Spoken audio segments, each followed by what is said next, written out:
अटकी लटकी और भटकी हुई भर्तियों के उदाहरण आपने पिछले कुछ दिनों में काफी बार देखे होंगे। जैसे सेना की बात कर लें, आप आईएएफ की बात कर लें या नेवी के, सड़कों पर आते हुए हमने स्टूडेंट्स को देखा।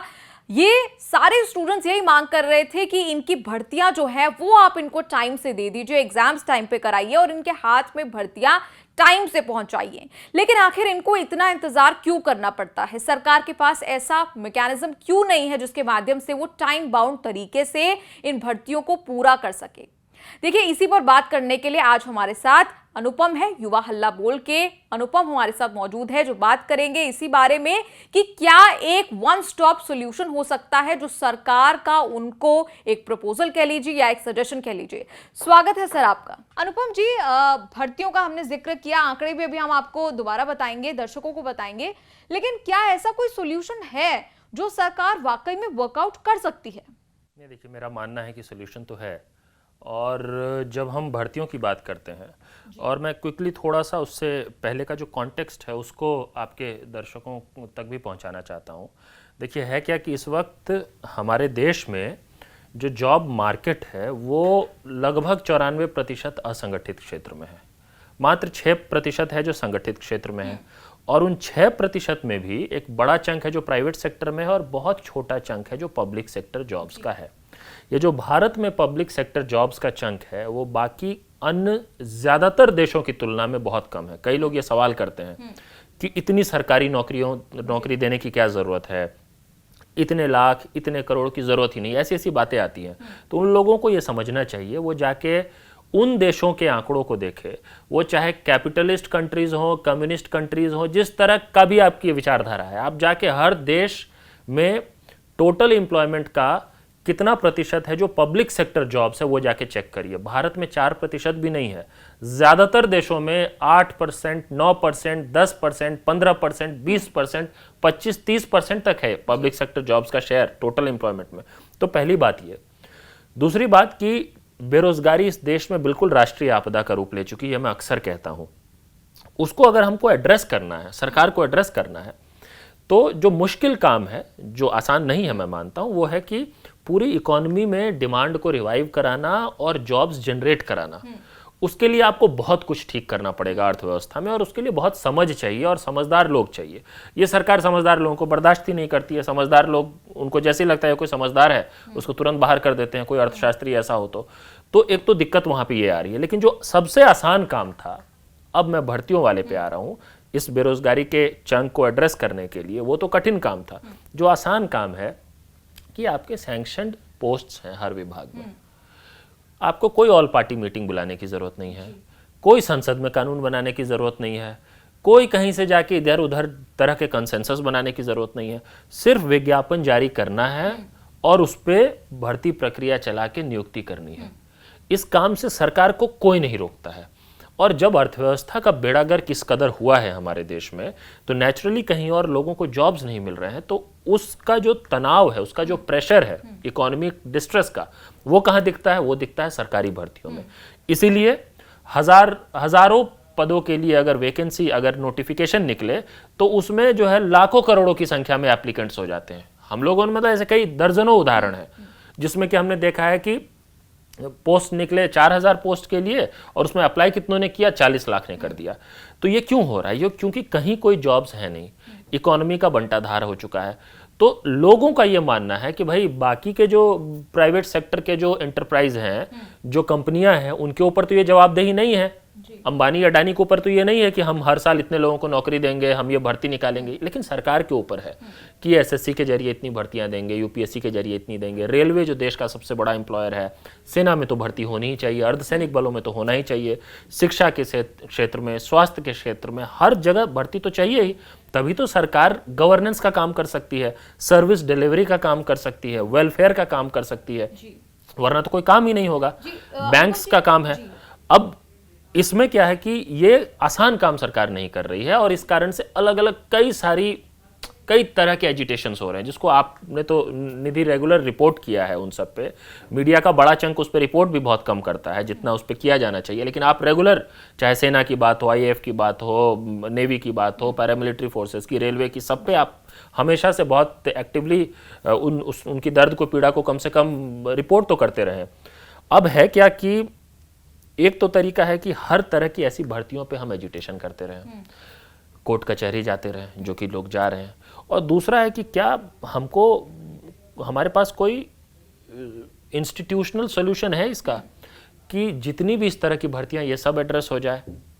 जहाँ पे ये बात जब होती है इंस्टीट्यूशनल सॉल्यूशन की, संस्थागत सुधार की, भर्तियों को लेकर, तब मेरा मानना है, एक प्रस्ताव हम लोगों ने आज से पिछले 2-2.5 साल से लगातार हम दे रहे हैं, वो ये कि जिस भी विभाग में सैंक्शनड स्ट्रेंथ, स्वीकृत पदों के अगेंस्ट रिक्तियां हैं, वो अगर एक कट ऑफ से ज़्यादा है, मतलब 10% से ज़्यादा पोस्ट वेकेंट हैं अगर, तो ये कानून होना चाहिए, सरकार उस विभाग के जरिए एक स्टिपुलेटेड टाइम पीरियड में महीने भर के अंदर उन पदों पे भर्ती कराने की प्रक्रिया शुरू करे। जैसे कि मान लीजिए कोई विधानसभा क्षेत्र खाली हो जाए, तो ये कानून है ना कि 6 महीने में वहाँ पे नया विधायक आना चाहिए, 6 महीने में नया सांसद आना चाहिए। तो ये जब ये पोस्ट जब खाली है, तो उसको भरने की प्रक्रिया को लेकर कोई कानून क्यों नहीं है कि 1 महीने में उसकी भर्ती होनी ही चाहिए? वो क्यों सालों साल खाली रह जाता है? अनुपम जी, जिससे पहले आप अपना पूरा सॉल्यूशन बताएं जो आप सरकार के सामने प्रेजेंट करना चाहते हैं, उससे पहले मैं ये पूछना चाहूंगी कि क्या अब तक ऐसा कोई मैकेनिज्म वर्कआउट करने की कोशिश भी की गई है कि इतने वक्त में हमें रिक्रूटमेंट का जो पूरा प्रोसेस है उसे रैप अप कर लेना चाहिए, या ताकि लोगों को जो उम्मीदवार होते हैं उनको किसी तरह की दिक्कत ना हो?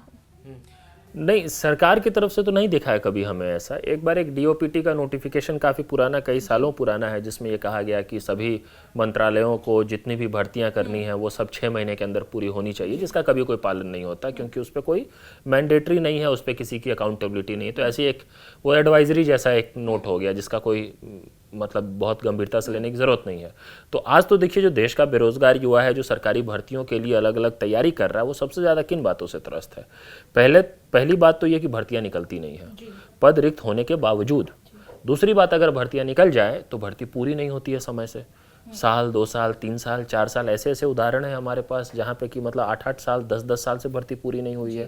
देखिए, क्योंकि आपने रिक्त पदों की बात की, तो मैं पूरा डेटा लेकर आई हूँ आपके पास। एटलीस्ट हम तीनों आर्म्ड फोर्सेस की हम यहाँ बात कर लें, क्योंकि सबसे ज़्यादा जो शोर इस वक्त मचा हुआ है वो सेना के छात्रों में बेहद आक्रोश है, तभी वो सड़कों पर आज हैं। हमने न्यूज़ तक पे कवर भी किया है। 1 लाख से ज़्यादा टोटल वेकेंट पोजीशंस है तीनों सर्विस को मिलाकर। जो आपने आंकड़ा बताया सही है बिल्कुल। आर्मी में 86,000 ये रिक्त पद हैं। और आप नेवी की बात कर लें तो इसमें भी कई ऐसे रिक्त पद हैं, आईएएफ में कई रिक्त पद हैं। साथ ही एयरमैन के देखिए 7,000 से ज्यादा एयरमैन के वो पद हैं। सही बात। जो छात्र आज सड़कों पर हैं, ये कह रहे हैं कि हमारा इनरोलमेंट लिस्ट जारी नहीं हुई है, रिजल्ट जारी नहीं हुआ है आज तक, वो पद खाली हैं, लेकिन उसकी भर्ती जो है वो वहां तक नहीं। उसी तरह पैरामिलिट्री फोर्सेस में, जैसे आपने आर्म्ड फोर्सेस की बात की, जो पैरामिलिट्री फोर्सेस हैं जैसे बीएसएफ, सीआईएसएफ, आईटीबीपी, इन सब में जो रिक्रूटमेंट होता है उसमें भी 1 लाख से ज़्यादा खाली हैं। और उसमें भी हज़ारों की संख्या में 2018 के बिल्कुल क्वालिफाइड, जिन्होंने सारे एग्जाम्स क्वालिफाई कर लिया है, उनका जो मेडिकली क्वालिफाइड है, उनका डॉक्यूमेंट वेरिफिकेशन, कई चीज़ें हो गई हैं, और उसके बाद भी उनको नियुक्ति नहीं दी गई है। ऐसे हज़ारों हैं जो अभी भी नागपुर में प्रदर्शन कर रहे हैं। आज भी हम लोग बात कर रहे हैं, वो नागपुर में बैठ के वहाँ पर प्रोटेस्ट कर रहे हैं। वो दिल्ली में जंतर मंतर पर प्रोटेस्ट कर रहे थे। प्रोटेस्ट करते हैं तो उनको थाने में डाल दिया जाता है। तो ये तो कहानी हर भर्ती की है। तो ये मैं एक्चुअली ये बात इसलिए कह रहा था कि पहले हम लोग ना वो जो प्रॉब्लम का स्केल है वो समझें, और वो कितने बड़े चंक को उस पे उसका प्रभाव पड़ रहा है। देखिए, हम जब इन युवाओं की बात कर रहे हैं तो सिर्फ इन युवाओं की बात नहीं हो रही, इनके परिवारों की बात हो रही है इस समय। और इसको एड्रेस करने के लिए मेरी कतई इच्छा नहीं है कि एक दिन यूपीएससी के इशू पे मैं आंदोलन कर रहा हूँ, किसी दिन जो है रेलवे वाले इशू पे लगा हुआ हूँ, किसी दिन सेना वाले में लगा हुआ हूँ। नहीं भाई, नहीं है ये इच्छा हमारी। हम चाहते हैं कि ये देश इस ढंग से चले जहाँ पे कि किसी को भी आंदोलन और एजिटेशन करने की ज़रूरत ना पड़े। सरकार समझे, सरकार एक्नॉलेज करे प्रॉब्लम को और उसको फिर एड्रेस करे।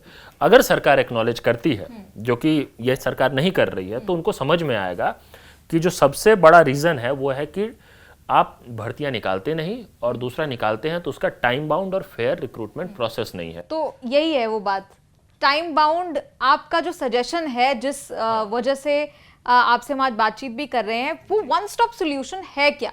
तो वो ये है कि एक मॉडल एग्ज़ाम कोड होना चाहिए। और मॉडल एग्ज़ाम कोड को समझने का आसान तरीका देखिए क्या है कि हम लोग सब मॉडल इलेक्शन कोड अच्छे से जानते हैं।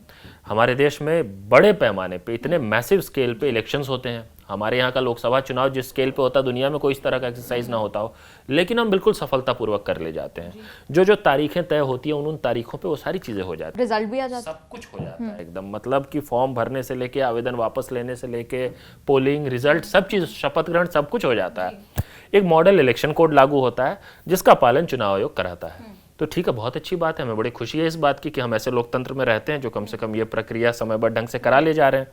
तो आप इसी तरह जब मॉडल इलेक्शन कोड करवा सकते हैं तो मॉडल एग्जाम कोड क्यों नहीं ला सकते? एक मॉडल कोड आइडियली जिसका पालन होना चाहिए उसको कानून का रूप क्यों नहीं दे सकते आप, ताकि उसका पालन अगर ना हो तो किसी की जवाबदेही तय हो। इस देश में अगर जवाबदेही नहीं होगा तो फिर किसी भी बात का पालन नहीं होगा। तो मॉडल एग्जाम कोड ये कहता है कि नंबर 1, किसी भी विभाग में जो कुल रिक्त पद हैं उसका एक पर्टिकुलर कट ऑफ मान लेते हैं 10% से ज़्यादा अगर रिक्तियां हैं तो महीने भर के अंदर नोटिफिकेशन आए कि उस भर्ती को पूरा करना है 1 महीने के अंदर। और नोटिफिकेशन आने और रिक्रूटमेंट तक की जो प्रक्रिया है वो मैक्सिमम 9 महीने में पूरी होनी चाहिए। वो 9 महीना मैं इसलिए कर रहा हूँ, देखिए उसमें भी बहुत बफर टाइम है। इस सरकार को हम लोग बहुत लिवरेज दे रहे हैं 9 महीना कह के। 9 महीने में पूरा प्रोसेस कंप्लीट हो from notification to joining of the candidate. मतलब आप कह रहे हैं कि 9 महीने के अंदर प्रोसेस कंप्लीट हो जाए, हाथ में जो भर्ती है वो मिल जाए, बिल्कुल 9 महीने के अंदर ज्वाइनिंग लेटर मिल गया और जो सक्सेसफुल कैंडिडेट्स हैं उन्होंने ज्वाइन कर लिया अपनी जॉब। ये करना कोई भारी काम नहीं है, इसको हमने बिल्कुल इसके डिटेल्स ड्रॉ आउट किए। फिलहाल तो मुझे ये बहुत आइडियल और ड्रीमी लग रहा है सोचने में, क्योंकि अब तक ये होता हुआ दिखाई नहीं दिया। हाँ, वो सही बात है, ये होता नहीं है हमारे देश में, लेकिन ये तो कम से कम है जो होना चाहिए। क्योंकि भारत में जितने भी रिक्रूटमेंट प्रोसेस है वो चाहे 2 टियर एग्जाम प्रोसेस हो चाहे 3 टियर एग्जाम प्रोसेस हो, वो सब इन 9 महीने के पीरियड से पूरा हो सकता है बड़े आराम से। अब कैसे हो सकता है? आप देखिए विज्ञापन जारी करते हैं, 20 दिन 30 दिन का समय दिया जाता है फॉर्म भरने के लिए। 2 महीने का समय तो कोई नहीं देता, 3 महीने का समय कोई नहीं देता। ठीक है, हम भी कह देते हैं आप 20 दिन का समय दीजिए। अब 20 दिन के समय में उन 20 दिनों में जिन जिनको आवेदन करना है, अप्लाई करना है, उन्होंने कर दिया। उसके बाद आप एडमिट कार्ड जारी करते हैं। आप एडमिट कार्ड जारी करने की भी एक समय सीमा होनी चाहिए, कितने दिनों में एडमिट कार्ड जारी हो जाए। एडमिट कार्ड जारी होने के बाद भी एक समय सीमा होनी चाहिए। हर स्टेप पे मैक्सिमम कितने दिन का समय लगना चाहिए, उसका पूरा एक कोड बना होना चाहिए। हमने बनाया वो कोड और हमको बना के समझ में आया कि एक्चुअली 6-7 महीने में पूरा हो सकता है। हमने 1.5-2 महीना बफर टाइम दे दिया उनको कि किसी रीज़न से अगर आप कहीं पे स्ट्रेच करना चाहते हैं तो आप 9 महीने में पूरी कर लीजिए।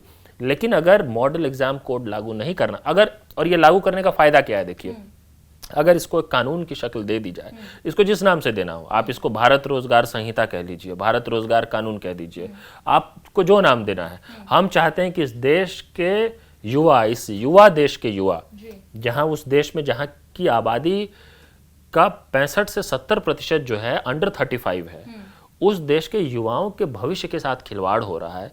और जो सरकारें क्लेम करती हैं कि वो युवाओं के समर्थन से आज पावर में है, वो अगर इतना भी नहीं सोच सकती, ये कोई कठिन काम नहीं है, इतना भी नहीं कर सकती, फिर उनको कोई अधिकार ही नहीं है पावर में रहने का। तो ये मॉडल एग्जाम कोड है, ये आप भारत रोजगार संहिता कह लीजिए, आप इसको भारत रोजगार कानून कह लीजिए, लेकिन ये कानून है जो इस संसद को बनाने की जरूरत है कि 9 महीने में मैक्सिमम हर रिक्रूटमेंट प्रोसेस कंप्लीट होना चाहिए। और इस सब के अलावा एक जो सेकेंडरी चीज़ जो करने की ज़रूरत है, वो हमारी अभी टीम इस पे काम भी कर रही है, रिसर्च टीम, कि हर विभाग में जो रियल रिक्वायरमेंट है, अगर आप आइडियल बेंचमार्क देखें, फॉर एग्जांपल पुलिस डिपार्टमेंट, ठीक है, तो bureau of police research and development जो है वो कहती है कि भारत में पुलिस विभाग में लगभग 5 लाख पद रिक्त हैं। लेकिन ये 5 लाख का आंकड़ा कहाँ से आया?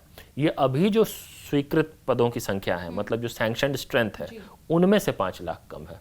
लेकिन ये जो सैंक्शनड स्ट्रेंथ है, ये भी सही बेंचमार्किंग के हिसाब से सैंक्शन नहीं किया गया है।